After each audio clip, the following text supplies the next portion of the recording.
Dear students, എല്ലാവർക്കും പുതിയൊരു ക്ലാസ്സിലേക്ക് സ്വാഗതം. ഇന്നത്തെ ക്ലാസ്സിൽ നമ്മൾ ഡിസ്കസ് ചെയ്യുന്നത് കഴിഞ്ഞ ക്ലാസ്സിൽ അവസാനം പഠിച്ചു നിർത്തിയ പീരിയോഡിക് പ്രോപ്പർട്ടീസ് ഓഫ് എലമെൻറ്റ്സ് എന്ന് പറഞ്ഞ പാർട്ടിൻ്റെ ബാക്കി ഭാഗമാണ്. കഴിഞ്ഞ ക്ലാസ്സിൽ നമ്മൾ ഒരു പീരിയോഡിക് പ്രോപ്പർട്ടി പഠിച്ചിരുന്നു.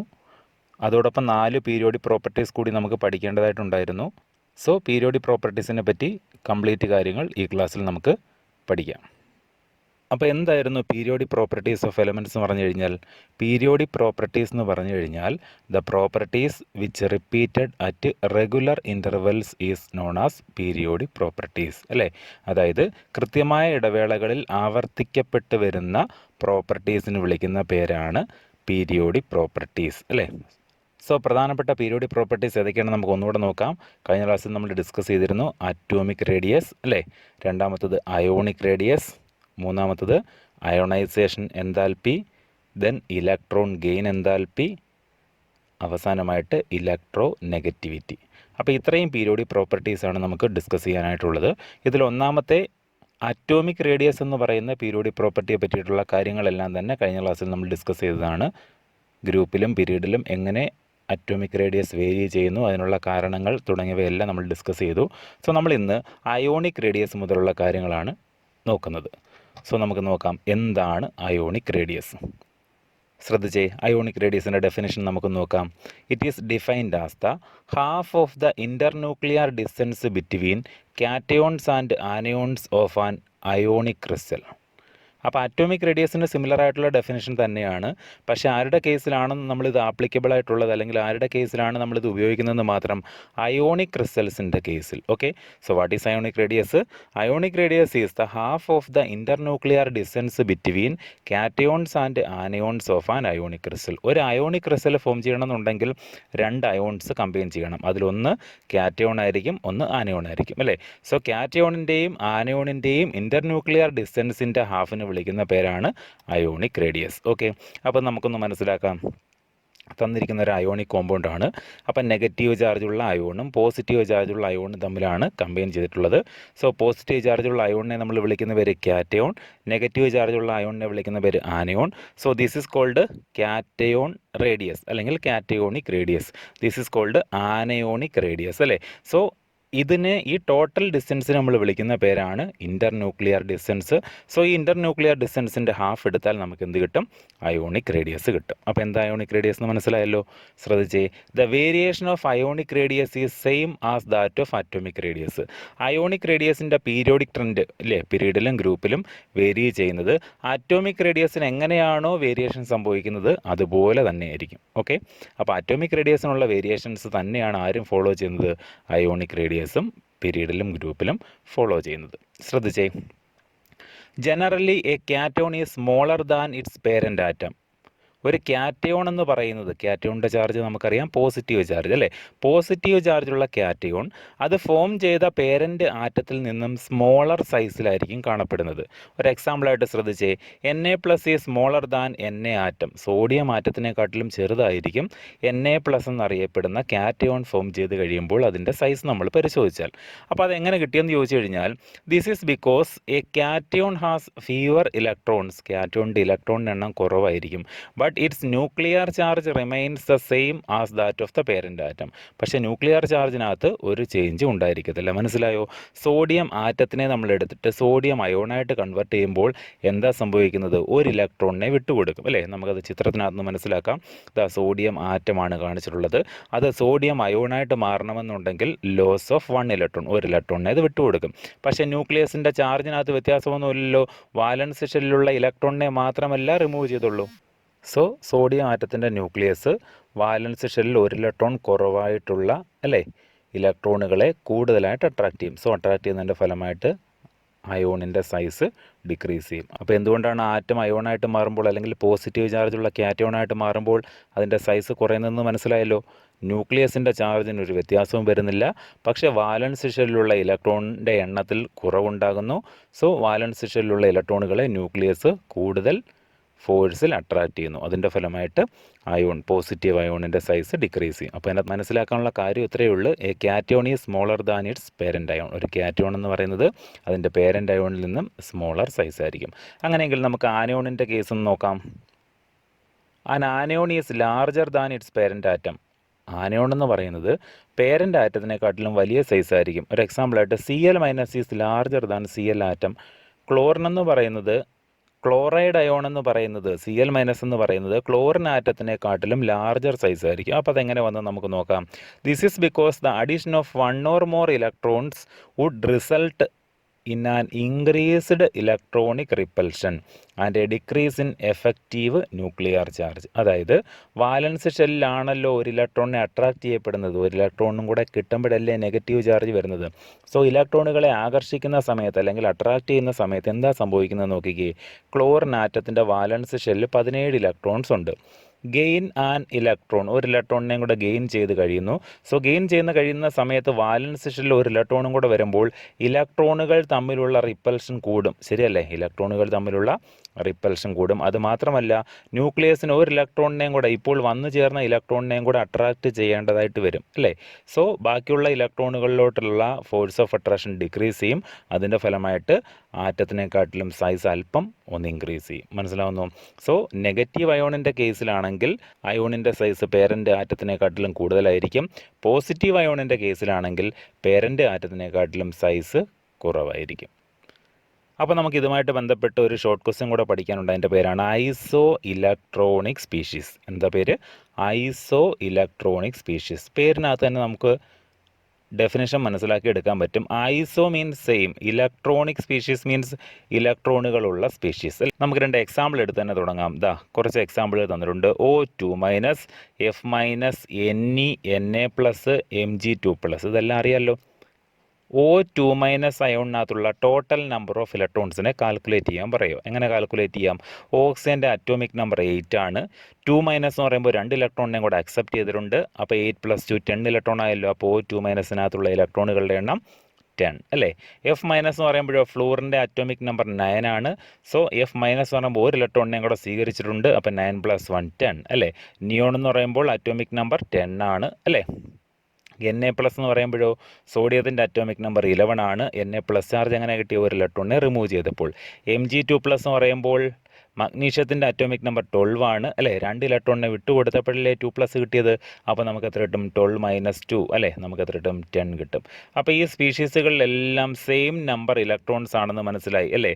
അപ്പോൾ ഈ തന്നിട്ടുള്ള സ്പീഷീസുകളിലെ ടോട്ടൽ നമ്പർ ഓഫ് ഇലക്ട്രോൺസ് അല്ലെങ്കിൽ നമ്പർ ഓഫ് ഇലക്ട്രോൺസ് എന്ന് പറയുന്നത് എത്ര ആയിരിക്കും? 10 ഇലക്ട്രോൺസ് വീതമാണ്. എവിടെയൊക്കെ? O2-ലും F-ലും Ne-ലും Na+ലും Mg2+ലും. അങ്ങനെയെങ്കിൽ എന്താ ഐസോ ഇലക്ട്രോണിക് സ്പീഷീസ് എന്ന് മനസ്സിലായല്ലോ. നമുക്ക് ഡെഫിനിഷൻ എങ്ങനെ പറയാം? Atoms and ions having the same number of electrons are called iso electronic species. Same number electrons ഉള്ള സ്പീഷീസുകളെ അറിയപ്പെടുന്ന പേരാണ് ഐസോ electronic species.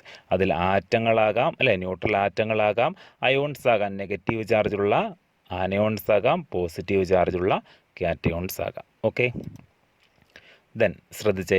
Among iso electronic species the cations with greater positive charge will have the smaller radius. അപ്പോൾ iso electronic സ്പീഷീസുകളുടെ ഒരു പ്രത്യേകതയാണ് പറയുന്നത്. The cation with greater positive charge. കാറ്റയോണിൻ്റെ ചാർജ് പോസിറ്റീവ് ആണെന്ന് അറിയാമല്ലോ. ഗ്രേറ്റർ പോസിറ്റീവ് ചാർജ് കൂടുതലാണെന്നുണ്ടെങ്കിൽ അതിൻ്റെ അറ്റോമിക് റേഡിയസ് സ്മോൾ ആയിരിക്കും, റേഡിയസ് കുറവായിരിക്കും. അത് നമുക്ക് തന്നെ അറിയാം അല്ലേ? ഇലക്ട്രോണുകളെ കൂടുതലായിട്ട് വിട്ടുകൊടുക്കുമ്പോഴല്ലേ പോസിറ്റീവ് ചാർജ് കൂടുന്നത്. പോസിറ്റീവ് ചാർജ് കൂടുന്നതെന്ന് പറയുമ്പോൾ വാലൻസ് ഷെല്ലിലുള്ള ഇലക്ട്രോണുകളുടെ എണ്ണം കുറഞ്ഞു വരുന്നു അല്ലേ? സോ കുറഞ്ഞു വന്നു കഴിഞ്ഞാൽ ന്യൂക്ലിയസിനെ കൂടുതലായിട്ട് അട്രാക്ട് ചെയ്യും. അതിൻ്റെ ഫലമായിട്ട് അതിൻ്റെ റേഡിയസ് എന്ത് ചെയ്യും? ഡിക്രീസ് ചെയ്യും അല്ലേ? അതായത് greater attraction of electrons to the nucleus, that is the reason. Then ശ്രദ്ധിച്ചേ. The anion with greater negative charge will have the larger radius. അതും നമുക്ക് മനസ്സിലായ കാര്യമാണ് അല്ലേ? Anions with greater negative charge കൂടിയ ആനയോൺസിൻ്റെ സൈസ് എന്തായിരിക്കും? കൂടുതലായിരിക്കും. എന്തുകൊണ്ടാണ്? ഇലക്ട്രോണുകളെ സ്വീകരിക്കുമ്പോഴല്ലേ നെഗറ്റീവ് ചാർജ് കിട്ടുന്നത്. കൂടുതൽ ഇലക്ട്രോണുകളെ സ്വീകരിച്ചു കഴിഞ്ഞാൽ നെഗറ്റീവ് ചാർജ് കൂടും അല്ലേ? അപ്പോൾ വാലൻസ് ഷെല്ലിലുള്ള ഇലക്ട്രോണിൻ്റെ എണ്ണവും കൂടുന്നു. അപ്പോൾ അതിനുള്ള റീസൺ എന്താണെന്ന് നമുക്കൊന്ന് നോക്കാം. Here the repulsion between electron is greater അല്ലേ? ഇലക്ട്രോണുകൾ വീണ്ടും വാലൻസ് ഷെല്ലിൽ വരുന്നതിൻ്റെ ഫലമായിട്ട് ഇലക്ട്രോണുകൾ തമ്മിലുള്ള റിപ്പൽഷൻ കൂടുന്നു അല്ലേ? Than the attraction of the nucleus. ആരെക്കാട്ടിലും കൂടുന്നു? ആ ഇലക്ട്രോണും ന്യൂക്ലിയസും തമ്മിലുള്ള അട്രാക്ഷനെക്കാട്ടിലും. അപ്പം ന്യൂക്ലിയസിൻ്റെ അട്രാക്ഷനെക്കാട്ടിലും കൂടുതലായിട്ട് ഇലക്ട്രോണുകൾ തമ്മിലുള്ള റിപ്പൽഷൻ വരുന്നതിൻ്റെ ഫലമായിട്ട് വാലൻസ് ഷെല്ലിലുള്ള അയോണിൻ്റെ സൈസ് ഇൻക്രീസ് ചെയ്യുന്നു. അപ്പോൾ മനസ്സിലാക്കാനുള്ള കാര്യം ഇത്രയേ ഉള്ളൂ. ഐസോ ഇലക്ട്രോണിക് സ്പീഷീസുകളിൽ പോസിറ്റീവ് ചാർജ് കൂടുതലുള്ളവർക്ക് സ്മോളർ റേഡിയസ് ആയിരിക്കും, നെഗറ്റീവ് ചാർജ് കൂടുതലുള്ളവർക്ക് ലാർജർ റേഡിയസ് ആയിരിക്കും. So what is iso electronic species? Atoms and ions having the same number of electrons are called iso electronic species. അപ്പോൾ എക്സാമിന് ഇതുപോലുള്ള കുറച്ച് എക്സാമ്പിളുകൾ തന്നതിന് ശേഷം അതിൽ നിന്ന് ഐസോ ഇലക്ട്രോണിക് സ്പീഷീസുകളെ കണ്ടെത്താൻ ചോദിക്കാം. അപ്പോൾ നിങ്ങൾ എന്ത് ചെയ്യണം? അതിൻ്റെ അറ്റോമിക് നമ്പർ ഉപയോഗപ്പെടുത്തിക്കൊണ്ട് അല്ലേ ആ അയോണിൻ്റെ അല്ലെങ്കിൽ തന്നിട്ടുള്ള ന്യൂട്രൽ ആറ്റത്തിൻ്റെ ടോട്ടൽ നമ്പർ ഓഫ് ഇലക്ട്രോൺസിനെ കൗണ്ട് ചെയ്ത് എഴുതുക. അതിൽ സെയിം നമ്പർ ഇലക്ട്രോൺസ് കിട്ടുന്നവരെല്ലാം എന്തായിരിക്കും? ഐസോ ഇലക്ട്രോണിക് സ്പീഷീസുകളായിരിക്കും. ഓക്കെ. മൂന്നാമത്തെ പീരിയോഡിക് പ്രോപ്പർട്ടി ആയിട്ട് നമുക്ക് പഠിക്കാൻ തന്നിട്ടുള്ളത് അയോണൈസേഷൻ എൻതാൽപ്പി അഥവാ അയോണീകരണ ഊർജ്ജം എന്നറിയപ്പെടും. അയോണൈസേഷൻ എൻതാൽപ്പി റെപ്രസെൻ്റ് ചെയ്യാൻ വേണ്ടി ഉപയോഗിക്കുന്ന ലെറ്ററാണ് delta I H. I for ionisation. Delta I H is ionisation enthalpy. അപ്പോൾ എന്താണ് അയോണൈസേഷൻ എൻതാൽപ്പി എന്ന് നമുക്ക് നോക്കാം. ശ്രദ്ധിച്ചേ. It is defined as the energy required to remove an electron from the outermost shell of an isolated gaseous atom in its ground state. എനിക്ക് തോന്നുന്നത് നേരത്തെ നിങ്ങൾ പഠിച്ചിട്ടുള്ള ടൈമാണ് അല്ലേ അയോണീകരണ ഊർജ്ജം അഥവാ അയോണൈസേഷൻ എനർജി അല്ലെങ്കിൽ അയോണൈസേഷൻ എൻതാൽപ്പി എന്ന് പറയുന്നത്. സോ എന്താ അയോണൈസേഷൻ എൻതാൽപ്പി ഡെഫിനേഷൻ? ഒരാറ്റത്തിൻ്റെ അല്ലെ ഗ്രൗണ്ട് സ്റ്റേറ്റിലുള്ള ഐസൊലേറ്റഡ് ആയിട്ടുള്ള ഗേഷ്യസ് ആറ്റത്തിൻ്റെ വാലൻസ് ഷെല്ലിൽ നിന്നും അല്ലെങ്കിൽ ഔട്ടർ മോസ്റ്റ് ഷെല്ലിൽ നിന്നും ഒരു ഇലക്ട്രോണിനെ റിമൂവ് ചെയ്യുന്നതിന് നമ്മൾ കൊടുക്കേണ്ടുന്ന എനർജിക്ക് വിളിക്കുന്ന പേരാണ് അയോണൈസേഷൻ എനർജി. സിമ്പിളായിട്ട് പറഞ്ഞാൽ ഒരു ആറ്റത്തിൻ്റെ വാലൻസ് ഷെല്ലിലുള്ള ഇലക്ട്രോണിനെ റിമൂവ് ചെയ്യാൻ ആവശ്യമായിട്ടുള്ള amount of energy that is represented by the letter delta I H. അപ്പോൾ ഒന്ന് ശ്രദ്ധിച്ചേ, ഇതിൻ്റെ യൂണിറ്റ് എന്താണെന്ന് ശ്രദ്ധിച്ചേ. കിലോ ജൂൾ പെർ മോൾ അല്ലെങ്കിൽ ജൂൾ പെർ മോൾ എന്നീ രണ്ട് യൂണിറ്റുകളിൽ നമുക്ക് ആരെ എക്സ്പ്രസ് ചെയ്യാൻ പറ്റും? Ionization enthalpy. കാരണം എനർജിയാണ്. So kilo joule per mole അല്ലെങ്കിൽ ജൂൾ പെർ മോൾ നമുക്ക് ഉപയോഗിക്കാം. The energy required to remove the first electron from the outermost shell of the neutral atom is called first ionisation enthalpy അല്ലേ. ആദ്യത്തെ ഇലക്ട്രോണിനെ remove ചെയ്യുന്നതുകൊണ്ട് നമ്മളതിനെ ഏത് പേരിട്ട് വിളിച്ചു? First ionisation enthalpy. That is represented as delta I H 1. Okay. This represents first ionisation enthalpy. First ionisation enthalpy. Then second ionisation enthalpy delta I H 2. മനസ്സിലായി കാണും നിങ്ങൾക്കല്ലേ? ഒരു ഇലക്ട്രോണിനെ റിമൂവ് ചെയ്ത് കഴിഞ്ഞാൽ ഫസ്റ്റ്, വീണ്ടും ഒരു ഇലക്ട്രോണിനെ അവിടെ റിമൂവ് ചെയ്ത് കഴിഞ്ഞാൽ നമുക്ക് എന്ത് വിളിക്കാം? Second. So second ionisation enthalpy is the amount of energy required to remove an electron from unipositive ion. Unipositive ion എന്ന് പറഞ്ഞാൽ മീനിങ് മനസ്സിലായോ? ആദ്യം ഒരു ഇലക്ട്രോണിനെ കളഞ്ഞപ്പം തന്നെ പോസിറ്റീവ് ചാർജ് ഒന്ന് കിട്ടിക്കഴിഞ്ഞു. ആ പോസിറ്റീവ് ചാർജുള്ള അല്ലേ ഒരു പോസിറ്റീവ് ചാർജുള്ള അയോണിൽ നിന്നാണ് നമ്മൾ വീണ്ടും ഒരു ഇലക്ട്രോണിനെ റിമൂവ് ചെയ്യുന്നത്. ആ എനർജിക്ക് നമ്മൾ വിളിക്കുന്ന പേരാണ് സെക്കൻഡ് അയോണൈസേഷൻ എൻതാൽപ്പി. ശ്രദ്ധിച്ചേ. Energy is always required. എന്തിനു വേണ്ടിയിട്ടാണ് എനർജി ആവശ്യമായിട്ടുള്ളത്? To remove an electron from an atom or ion. ആറ്റത്തിൽ നിന്നോ അയോണിൽ നിന്നോ ഇലക്ട്രോണിനെ റിമൂവ് ചെയ്യണമെന്നുണ്ടെങ്കിൽ എനർജി ആവശ്യമാണ്. എനർജി കൊടുത്തെങ്കിലേ പറ്റത്തുള്ളൂ അല്ലേ. So delta I H is always positive. അതുകൊണ്ട് ഡെൽറ്റ ഐ എച്ച് എപ്പോഴും എന്തായിരിക്കും? പോസിറ്റീവ് വാല്യൂ ആയിരിക്കും. എനർജി നമ്മൾ അങ്ങോട്ട് കൊടുത്തെങ്കിൽ മാത്രമേ എന്ത് ചെയ്യത്തുള്ളൂ? നമുക്ക് ഇലക്ട്രോണുകളെ അവിടെ നിന്ന് റിമൂവ് ചെയ്യാൻ പറ്റത്തുള്ളൂ. സോ ഡെൽറ്റ ഐ എച്ച് അഥവാ അയോണൈസേഷൻ എൻതാൽപ്പി എപ്പോഴും എന്തായിരിക്കും? പോസിറ്റീവ് ആയിരിക്കും. അടുത്തത് ഇമ്പോർട്ടൻ്റ് ആയിട്ടുള്ളൊരു ക്വസ്റ്റ്യൻ ആണ്. The second ionisation enthalpy is always greater than first ionisation enthalpy. Why? പല പരീക്ഷകൾക്കും ചോദിച്ചിട്ടുള്ളത്. എന്താ ക്വസ്റ്റ്യൻ ശ്രദ്ധിച്ചേ. The second ionisation enthalpy is always greater than അല്ലെങ്കിൽ higher than first ionisation enthalpy. രണ്ടാമത്തെ അയോണീകരണ ഊർജ്ജം മീൻസ് രണ്ടാമത്തെ ഇലക്ട്രോണിനെ റിമൂവ് ചെയ്യുന്നതിന് ആവശ്യമായിട്ടുള്ള എനർജി ഒന്നാമത്തെ ഇലക്ട്രോണിനെ റിമൂവ് ചെയ്യുന്ന എനർജിയെക്കാട്ടിലും കൂടുതലായിരിക്കും. അതിനുള്ള റീസൺ എന്താണെന്നാണ് ചോദിച്ചേക്കുന്നത് അല്ലേ. അതിനുള്ള റീസൺ എന്താണെന്ന് ശ്രദ്ധിച്ചേ. It is more difficult to remove an electron from positive charged ion from a neutral atom. Neutral ആറ്റത്തിൽ നിന്നും ഇലക്ട്രോണിനെ റിമൂവ് ചെയ്യുന്നതിനെക്കാട്ടിൽ എനർജി ആവശ്യമാണ് പോസിറ്റീവ് ചാർജുള്ള അയോണിൽ നിന്ന് ഇലക്ട്രോണിനെ റിമൂവ് ചെയ്യുന്നതിന്. എപ്പോഴാണ് പോസിറ്റീവ് ചാർജുള്ള അയോണിനെ കിട്ടുന്നത്? ഫസ്റ്റ് അയോണൈസേഷൻ എൻതാൽപ്പി കഴിയുമ്പോൾ, ആദ്യത്തെ ഇലക്ട്രോണിനെ റിമൂവ് ചെയ്ത് കഴിയുമ്പോൾ പോസിറ്റീവ് ചാർജുള്ള അയോൺ കിട്ടും. ആ പോസിറ്റീവ് ചാർജുള്ള അയോണിൽ നിന്നാണ് വീണ്ടും ഇലക്ട്രോണിനെ റിമൂവ് ചെയ്യേണ്ടത്. ആ എനർജിക്കാണ് നമ്മൾ സെക്കൻഡ് അയോണൈസേഷൻ എൻതാൽപ്പി എന്ന് വിളിച്ചത് അല്ലേ. സോ ഇതിൽ നിന്ന് എന്ത് മനസ്സിലായി? ആറ്റത്തിൽ നിന്ന് ഇലക്ട്രോണിനെ റിമൂവ് ചെയ്തതിനേക്കാട്ടിലും കൂടുതൽ എനർജി ആവശ്യമാണ് ഒരു പോസിറ്റീവ് ചാർജുള്ള അയോണിൽ നിന്നും ഇലക്ട്രോണിനെ റിമൂവ് ചെയ്യുന്നതിന് അല്ലേ. Similarly third ionisation enthalpy is higher than second ionisation enthalpy. അങ്ങനെ വന്നു കഴിഞ്ഞാൽ തേർഡ് അയോണൈസേഷൻ എൻതാൽപ്പി തീർച്ചയായിട്ടും സെക്കൻഡിനെക്കാട്ടിലും കൂടുതലായിരിക്കും.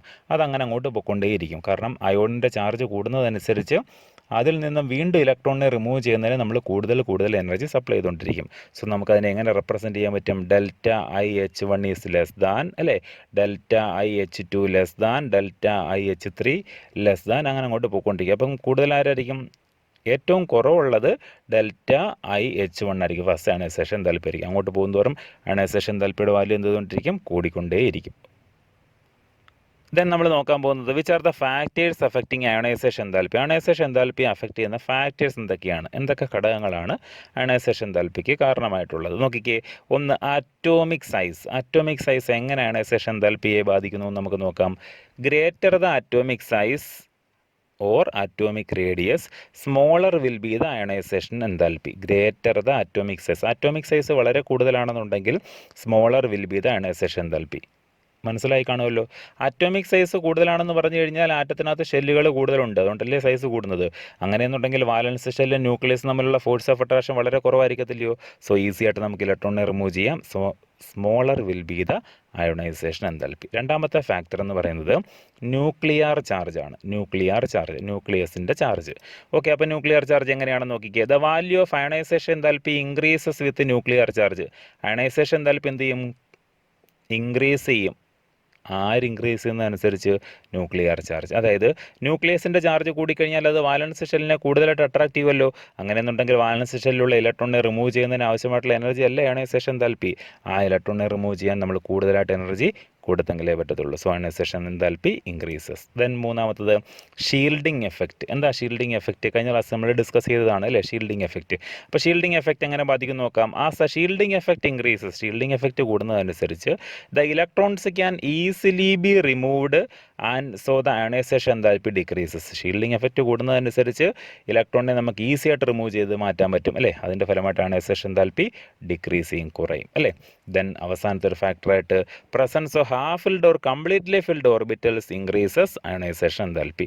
ഹാഫ് ഫിൽഡ് അല്ലെങ്കിൽ കംപ്ലീറ്റ്ലി ഫിൽഡ് ഓർബിറ്റൽസിൻ്റെ പ്രസൻസും അയണൈസേഷൻ എന്തൽപ്പി ഇൻക്രീസ് ചെയ്യും. കാരണം നമ്മൾ പഠിച്ചിട്ടുണ്ട് ഹാഫ് ഫിൽഡ് അല്ലെങ്കിൽ കംപ്ലീറ്റ്ലി ഫിൽഡ് കോൺഫിഗറേഷൻസ് എന്ന് പറയുന്നത് മോർ സ്റ്റേബിൾ ആണ് അല്ലേ. അപ്പോൾ അത്തരത്തിൽ സ്റ്റേബിൾ ആയിട്ടുള്ള ഒരു കോൺഫിഗറേഷൻ്റെ വാലൻസ് ഷെല്ലിൽ നിന്ന് ഇലക്ട്രോണിനെ റിമൂവ് ചെയ്യണമെന്നുണ്ടെങ്കിൽ കൂടുതൽ എനർജി ആവശ്യമാണ്. So ionisation enthalpy increases. So which are the factors? Atomic size, nuclear charge, shielding effect and half filled or completely filled orbitals. അപ്പോൾ ഈ ഘടകങ്ങളൊക്കെയാണ് അയണൈസേഷൻ എന്തൽപ്പിയെ ഡിപ്പെൻഡ് ചെയ്യുന്ന അല്ലെങ്കിൽ അഫക്റ്റ് ചെയ്യുന്ന ഫാക്ടേഴ്സ്.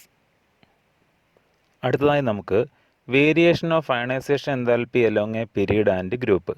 ഗ്രൂപ്പിലും പീരീഡിലും അയണൈസേഷൻ എന്തൽപ്പി അഥവാ അയോണീകരണ ഊർജ്ജം എങ്ങനെ വേരി ചെയ്യുന്നു എന്നുള്ളത് നമുക്ക് നോക്കാം. ആദ്യമായിട്ട് along a period ionisation enthalpy increases from left to right. പീരീഡിൽ ഇടത്ത് നിന്ന് വലത്തോട്ട് പോകുന്തോറും അയണൈസേഷൻ എന്തൽപ്പി എന്ത് ചെയ്ത് വരും? കൂടി വരും. അപ്പോൾ അയണൈസേഷൻ എന്തൽപ്പിയുടെ വാല്യൂ എപ്പോഴാണ് കൂടുന്നത്? പീരീഡിൽ ഇടത്ത് നിന്ന് വലത്തോട്ട് പോകുന്തോറും. ഓക്കെ, ദിസ് ഈസ് ബിക്കോസ്, അതിനുള്ള റീസൺ എന്താ? Decrease in atomic radius. നമ്മൾ പഠിച്ചിട്ടുണ്ട് ഇടത്ത് നിന്ന് വലത്തോട്ട് പോകുന്തോറും ആറ്റത്തിൻ്റെ റേഡിയസ് കുറഞ്ഞു വരും അല്ലേ. സോ ആറ്റത്തിൻ്റെ റേഡിയസ് കുറഞ്ഞു വന്നു കഴിഞ്ഞാൽ ന്യൂക്ലിയസിൻ്റെ ചാർജ് കൂടുതലാണ്, അത് വാലൻസ് ഷെല്ലിലുള്ള ഇലക്ട്രോണിനെ കൂടുതലായിട്ട് അട്രാക്റ്റ് ചെയ്യും. അതിൻ്റെ ഫലമായിട്ട് അയണൈസേഷൻ എന്തൽപ്പി ഇൻക്രീസ് ചെയ്യും. അല്ലെങ്കിൽ തന്നെ നമുക്കറിയാം ആറ്റത്തിൻ്റെ റേഡിയസ് കുറഞ്ഞു കഴിഞ്ഞാൽ അയണൈസേഷൻ എന്തൽപ്പി എന്ത് ചെയ്യും? ഇൻക്രീസ് ചെയ്യും അല്ലേ. ദെൻ ശ്രദ്ധിച്ചേ, down the group ionisation enthalpy decreases. മുകളിൽ നിന്ന് താഴോട്ട് വരുന്നതോറും അയണൈസേഷൻ എന്തൽപ്പി എന്ത് ചെയ്തു വരും? കുറഞ്ഞു വരും. Due to increase in atomic radius and shielding effect അല്ലേ. നോക്കിക്കേ, ഡൗൺ ദ ഗ്രൂപ്പ്, മുകളിൽ നിന്ന് താഴോട്ട് വരുന്നതോറും, ഗ്രൂപ്പിൽ മുകളിൽ നിന്ന് താഴോട്ട് വരുന്നതോറും അയണൈസേഷൻ എന്തൽപ്പി എന്ത് ചെയ്തു വരും? കുറഞ്ഞു വരും. കുറഞ്ഞു വരാനുള്ള കാരണം നമുക്ക് ഓൾറെഡി അറിയാം. മുകളിൽ നിന്ന് താഴോട്ട് വരുന്നതോറും ആറ്റത്തിൻ്റെ സൈസ് കൂടി വരും അല്ലേ. സോ അത് മാത്രമല്ല, ഷീൽഡിംഗ് എഫക്റ്റും അതിനൊരു കാരണമായിട്ട് നമുക്ക് പറയാം. ഓക്കെ, സോ ആറ്റോമിക് റേഡിയസും ഷീൽഡിംഗ് എഫക്റ്റും ഇൻക്രീസ് ചെയ്യുന്നതിൻ്റെ ഫലമായിട്ട് അയണൈസേഷൻ എന്തൽപ്പി ഗ്രൂപ്പിൽ ഡിക്രീസ് ചെയ്തു വരും. ഇനി ഒന്ന് ശ്രദ്ധിച്ചേ, the first ionisation enthalpy of boron is slightly less than that of beryllium. So നമ്മുടെ ഓർഡർ അനുസരിച്ച് ലിഥിയം, ബെരിലിയം, ബോറോൺ. അപ്പം ബെരിലിയം കഴിഞ്ഞിട്ട് ആണ് ബോറോൺ എന്ന് പറയുന്ന എലമെൻറ്റ് വരുന്നത്. അപ്പോൾ തീർച്ചയായിട്ടും first ionisation enthalpy along a period, ഒരു പീരീഡിൽ ലെഫ്റ്റിൽ നിന്നും റൈറ്റിലോട്ട് പോകുന്തോറും ഇൻക്രീസ് ചെയ്ത് വരികയാണ് ചെയ്യുന്നത്. അപ്പോൾ ബെരിലിയം കഴിഞ്ഞിട്ട് വരുന്ന എലമെൻ്റ് ആയിട്ടുള്ള ബോറോണിനാണ് കൂടുതൽ വരേണ്ടുന്നത് അല്ലേ. സോ നമ്മുടെ സ്റ്റേറ്റ്മെൻറ്റ് തന്നിട്ടുള്ളത് the first ionisation enthalpy of boron is slightly less than that of beryllium. ബെരിലിയത്തിനെക്കാട്ടിലും അല്പം കുറവാണ് ബോറോണിനെന്ന. അപ്പോൾ ക്വസ്റ്റ്യൻ പറഞ്ഞത് മനസ്സിലായോ? പീരീഡിൽ തന്നെ അടുത്തടുത്തുള്ള 2 എലമെൻ്റ് ആണെങ്കിലും പക്ഷേ പീരിയോഡിക് ട്രെൻഡിനകത്ത് ചെറിയൊരു വേരിയേഷൻ ആര് കാണിക്കുന്നു? ബോറോണും ബെരിലിയവും കാണിക്കുന്നു. സോ അതിനുള്ള റീസൺ നമുക്ക് നോക്കാം. This is because of the completely filled orbital in beryllium. ബെരിലിയത്തിനകത്തുള്ള എന്താ? കംപ്ലീറ്റ്ലി ഫിൽഡ് ഓർബിറ്റലാണ്. ഓക്കെ, സോ ബെരിലിയത്തിൻ്റെ അറ്റോമിക് നമ്പർ 4 ആണ്. ഇലക്ട്രോണിക് കോൺഫിഗറേഷൻ 1s2 2s2 എന്ന് നമുക്ക് എഴുതാം. സോ വാലൻസ് ഷെല്ലായിട്ടുള്ള 2sനകത്ത് കംപ്ലീറ്റ്ലി ഫിൽ ഇലക്ട്രോണിക് കോൺഫിഗറേഷൻ ആണ്, അല്ലെങ്കിൽ ഇലക്ട്രോണുകൾ കംപ്ലീറ്റ്ലി ഫിൽഡ് ആണ്. അതിനാൽ ബെരിലിയത്തിൻ്റെ ഫസ്റ്റ് അയണൈസേഷൻ എൻതാൽപ്പി എന്ന് പറയുന്നത് ബോറോണിനെക്കാട്ടിലും അല്പം കൂടുതലായിരിക്കും. ഓക്കെ, ഇതേപോലെ തന്നെ സിമിലർ സൈസ് നമുക്ക് ഒന്നുകൂടെ നോക്കാം. The first ionisation enthalpy of nitrogen is greater than that of oxygen. നൈട്രജൻ്റെ ഫസ്റ്റ് അയണൈസേഷൻ എൻതാൽപ്പി ഓക്സിജനെക്കാട്ടിലും കൂടുതലായിരിക്കും. അപ്പോൾ ഓർഡർ വരുന്ന സമയത്ത് എങ്ങനെയാണ് വരേണ്ടത്? Hydrogen, helium, lithium, beryllium, boron, carbon, nitrogen, oxygen. Nitrogen കഴിഞ്ഞിട്ടല്ലേ ആ പീരീഡിനകത്ത് ഓക്സിജൻ വരുന്നത്. അങ്ങനെയെന്നുണ്ടെങ്കിൽ നൈട്രജനെക്കാട്ടിലും കൂടുതലല്ലേ ഓക്സിജൻ വരേണ്ടത്? പക്ഷേ നൈട്രജന് കൂടുതലാണ് ആരെക്കാട്ടിലും? ഓക്സിജനെക്കാട്ടിലും. റീസൺ നമുക്ക് നോക്കാം. The nitrogen 1s2 2s2 2p3 2p3 ആണല്ലേ, 1 2 3 2p3 എന്ന് പറയുമ്പോൾ ഇതെന്താണെന്ന് ശ്രദ്ധിച്ചേ, ഒരു ഹാഫ് ഫിൽഡ് സ്റ്റേറ്റ് അല്ലേ. സോ ഹാഫ് ഫിൽഡ് സ്റ്റേറ്റ് ആണെന്നുണ്ടെങ്കിൽ നമ്മൾ പഠിച്ചിട്ടുണ്ട് മോർ സ്റ്റേബിൾ ആണ്. So half filled electronic configuration വന്നുള്ളത് കൊണ്ടാണ് നൈട്രജന് എന്ത് കൂടാനുള്ള കാരണം? Ionisation enthalpy. അപ്പോൾ ഹാഫ് ഫിൽഡ് ഇലക്ട്രോണിക് കോൺഫിഗറേഷൻ ആയതുകൊണ്ട് വാലൻസ് ഷെല്ലിൽ നിന്നും ഇലക്ട്രോണിനെ റിമൂവ് ചെയ്യണമെന്നുണ്ടെങ്കിൽ കൂടുതൽ എനർജി നമ്മളിവിടെ ഉപയോഗിക്കേണ്ടതായിട്ട് വരും. സോ നൈട്രജൻ്റെ അയണൈസേഷൻ എൻതാൽപ്പി തൊട്ടടുത്തുള്ള ഓക്സിജനെക്കാട്ടിലും എന്തായിരിക്കും? കൂടുതലായിരിക്കും. അപ്പോൾ ഈ 2 എക്സെപ്ഷണൽ കേസുകളൊന്ന് നോട്ട് ചെയ്ത് വെച്ചേക്കുക. ബോറോണും ബെരിലിയവും, nitrogen and oxygen.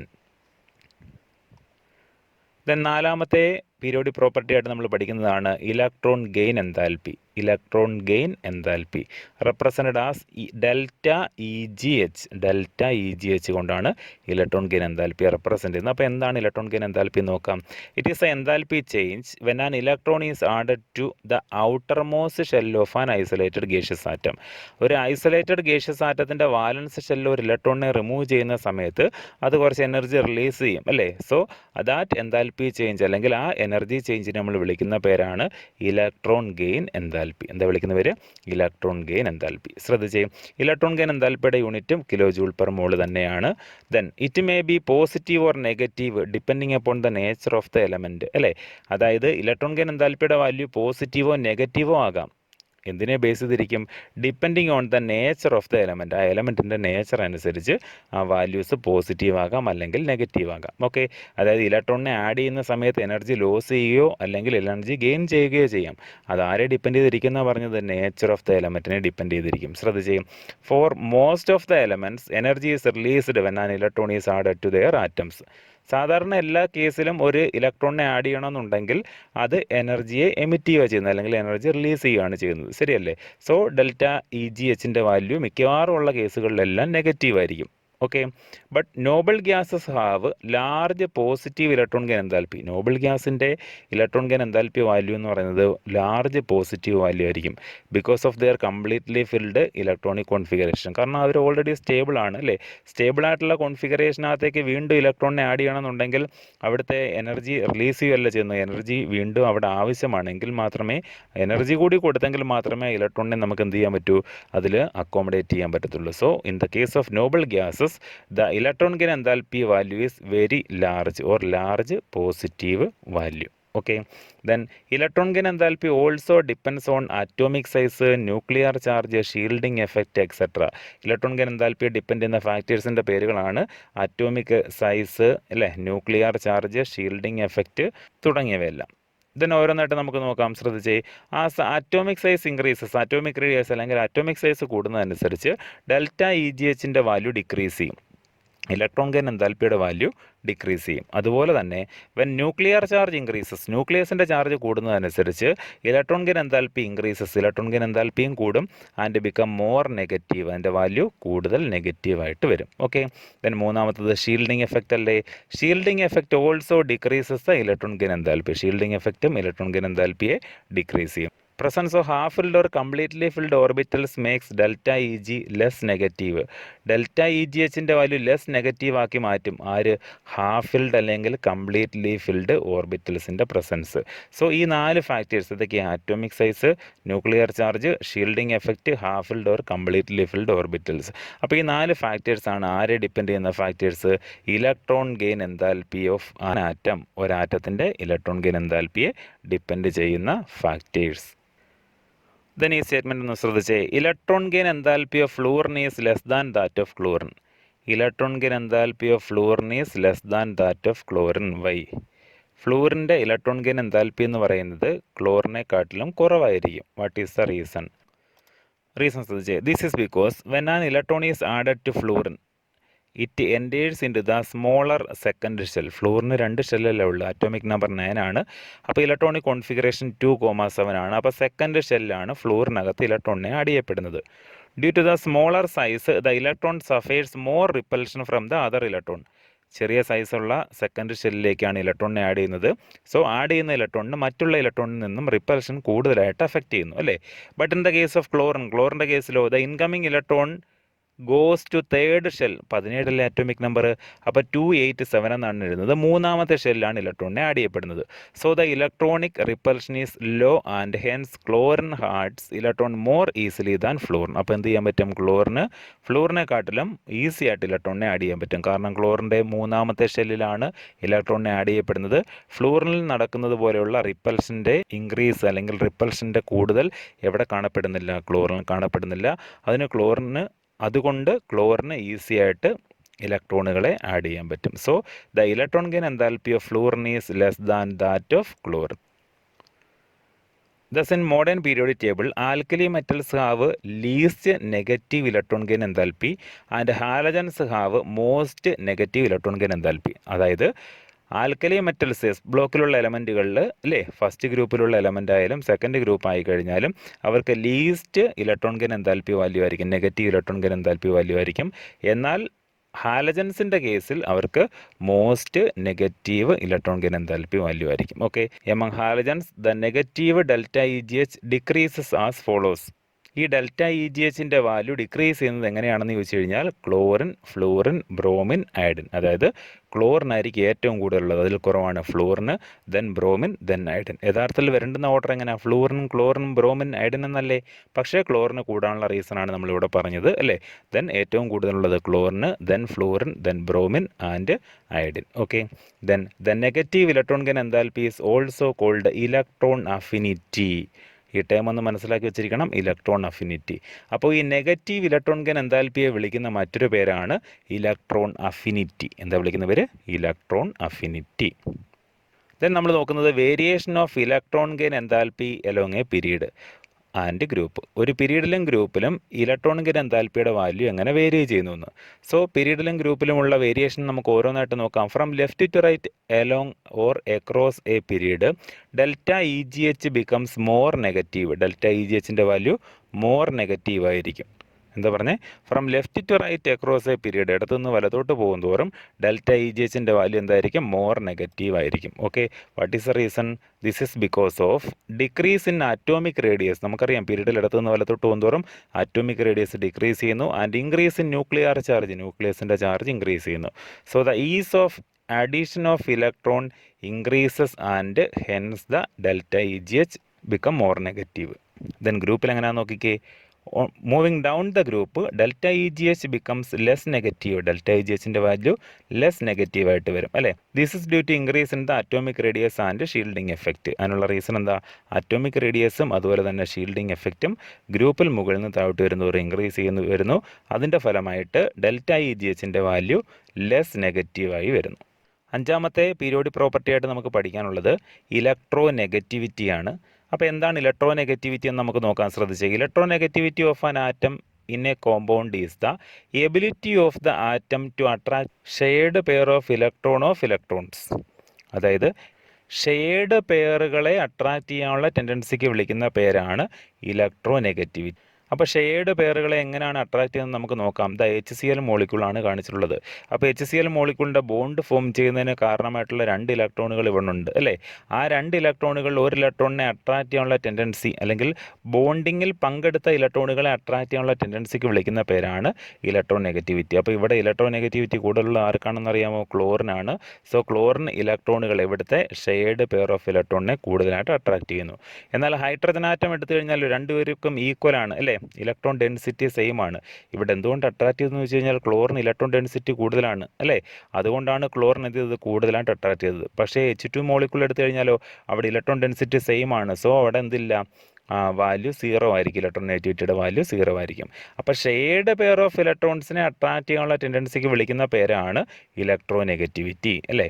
Then there are different scales for measuring the electronegativity of എലമെൻസിൻ്റെ ഇലക്ട്രോ നെഗറ്റിവിറ്റി മെഷർ ചെയ്യാൻ വേണ്ടിയിട്ട് ഒരുപാട് സ്കെയിലുകൾ ഉപയോഗിക്കുന്നുണ്ട്. But the most commonly used one is Pauling electronegativity scale. അത് ഡെവലപ്പ് ചെയ്ത സയൻറ്റിസ്റ്റ് ലിനസ് പോളിംഗ് ആണ്. Linus പോളിങ്ങിൻ്റെ ഇലക്ട്രോ നെഗറ്റിവിറ്റി സ്കെയിലാണ് കോമൺ ആയിട്ട് എന്ത് മെഷർ ചെയ്യാൻ വേണ്ടി നമ്മൾ ഉപയോഗിക്കുന്നത്, ഇലക്ട്രോ നെഗറ്റിവിറ്റി മെഷർ ചെയ്യാൻ വേണ്ടിയിട്ട് ഉപയോഗിക്കുന്നത്. Then electronegativity depends on atomic size and nuclear charge. ഇലക്ട്രോ നെഗറ്റിവിറ്റിയെ ഡിപ്പെൻഡ് ചെയ്യുന്ന ഫാക്ടറുകളാണ് അറ്റോമിക് സൈസും ന്യൂക്ലിയർ ചാർജും. അപ്പോൾ ആറ്റത്തിൻ്റെ സൈസും ന്യൂക്ലിയസിൻ്റെ ചാർജ് എങ്ങനെ എഫക്റ്റ് ചെയ്യുന്നു നോക്കാം. Greater the nuclear charge greater will be the electronegativity. ന്യൂക്ലിയസിൻ്റെ ചാർജ് കൂടുതലാണെങ്കിൽ ഇലക്ട്രോ നെഗറ്റിവിറ്റിയുടെ വാല്യൂവും കൂടുതലായിരിക്കും. ദെൻ അറ്റോമിക് റേഡിയസ് ഇൻക്രീസസ്, ആറ്റത്തിൻ്റെ റേഡിയസ് കൂടുന്നതനുസരിച്ച് electronegativity decreases. Electronegativity എന്ത് ചെയ്യും, ഡിക്രീസ് ചെയ്യും. ആറ്റത്തിൻ്റെ റേഡിയസ് കൂടുന്നതനുസരിച്ച് ഇലക്ട്രോ നെഗറ്റിവിറ്റി ഡിക്രീസ് ചെയ്യും. Generally electronegativity increases across a period and decreases along a group. അതായത് ഇലക്ട്രോ നെഗറ്റിവിറ്റിയുടെ പീരിയോഡിക് ട്രെൻഡാണ് കൊടുത്തിട്ടുള്ളത്. ഇൻക്രീസസ് അക്രോസ് എ പീരീഡിൽ ഇടത്തുനിന്ന് വലത്തോട്ട് പോകുന്നതോറും ഇൻക്രീസ് ചെയ്യുന്നു. ആൻഡ് ഡിക്രീസസ് അലോങ് എ ഗ്രൂപ്പിൽ മുകളിൽ നിന്ന് താഴോട്ട് വരുന്നതോറും ഡിക്രീസ് ചെയ്തു വരുന്നു. Okay, so in modern periodic table fluorine has the maximum electronegativity and francium has the minimum electronegativity. ഫ്ലൂറിനാണ് മോസ്റ്റ് ഇലക്ട്രോനെഗറ്റീവ് എലമെൻ്റ് എന്നറിയപ്പെടുന്നത്. Okay, so fluorine has the maximum electronegativity in modern periodic table. An increase in electronegativity across a period indicate an increase in non-metallic character and decrease in metallic character. അതായത് പീരീഡിൽ ഇടത്ത് നിന്ന് വലത്തോട്ട് പോകുന്നതോറും electronegativity എന്ത് ചെയ്യുന്നതാണ് പറഞ്ഞത്, increase ചെയ്യുന്നു പറഞ്ഞു അല്ലേ. അതിൻ്റെ മീനിങ് എന്താ, നോൺ മെറ്റാലിക് ക്യാരക്ടർ കൂടുന്നു, അതുപോലെ മെറ്റാലിക് ക്യാരക്ടർ ഡിക്രീസ് ചെയ്യുന്നു. അപ്പോൾ നമുക്ക് തന്നെ അറിയാം, എസ് ബ്ലോക്കിൽ നിന്നും പി ബ്ലോക്കിലോട്ട് പോകുന്ന സമയത്ത് മെറ്റാലിക് ക്യാരക്ടർ കുറഞ്ഞു വരുന്നു, നോൺ മെറ്റാലിക് ക്യാരക്ടർ കൂടി വരുന്നു. അതിനുള്ള റീസൺ എന്താ, ആ എലമെൻസിൻ്റെ ഇലക്ട്രോ നെഗറ്റിവിറ്റി ഇൻക്രീസ് ചെയ്യുന്നത് തന്നെയാണ്. ഇതുമായി ബന്ധപ്പെട്ട് ഒരു ചെറിയ പാർട്ട് കൂടി നമുക്ക് പഠിക്കാനായിട്ടുണ്ട്. അത് നമുക്ക് അടുത്ത ക്ലാസ്സിൽ ഡിസ്കസ് ചെയ്യാം. അതുവരേക്കും ബൈ.